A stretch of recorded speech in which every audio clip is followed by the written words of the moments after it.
National Capital Region Police Office naman naka-heightened alert para sa mga posibleng magsasagawa ng rally. Bunsod pa rin po yan ang patuloy na investigasyon sa mga maanumalyang flood control project. May update po dyan si Bombo Bea Peniza. Kasalukuyang nakataas ng heightened alert sa National Capital Region Police Office para sa mga inaasahan pang mga kilos protesta ngayong linggo, bunsod pa rin ng patuloy na pagtalakay ng Kongreso sa mga anomalyang kinahaharap ng mga flood control projects sa bansa.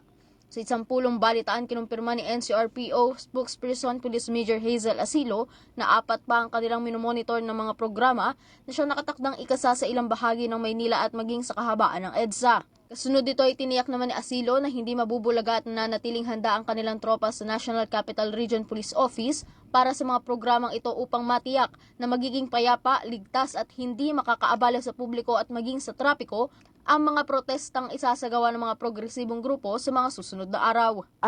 Sa ngayon po, na-heightened alert naman po ang NCRPO.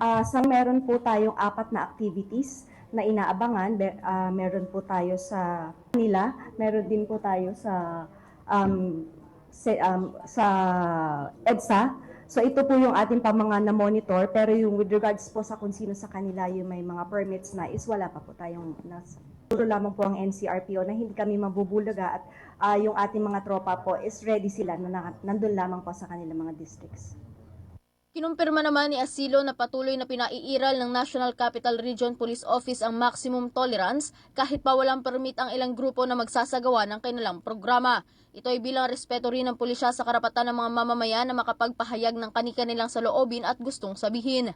Bibigyan din ng mga rallyista ng 1 oras para matapos ang kanilang mga programa, lalo na kung hindi madaan sa pakiusapan ng mga grupong ito.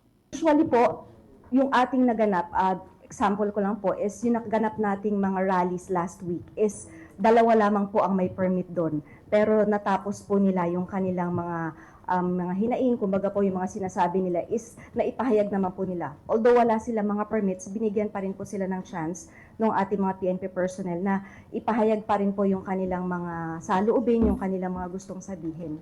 Halimbawa po na hindi sila madala sa pakiusap, binigyan po sila ng at least 1 hour para i-dissolve yung kanilang grupo. Ngayon po kung hindi po sila makikinig doon sa pakiusap ng ating mga personnel, yung ating mga CDM na doon, is maaari po silang ibuwagin agad-agad. Samantala, 2 naman mula sa 4 na grupong nakatakdang magkilos protesta ang kasalukuyang nakakuha na ng permit, habang patuloy namang inaalam kung meron pa bang ibang grupo na balak ding makiisa sa mga ganitong pakikibaka. Iyan muna ang mga updates mula dito sa Quezon City. Ito si Bombo Bea Peniza and this is Bombo Radio Philippines, the #1 and most trusted source of news and information.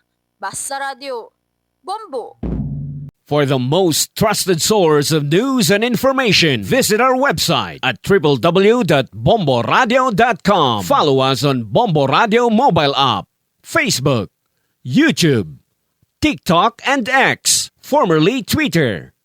Like, share, and stay connected. Anytime, anywhere.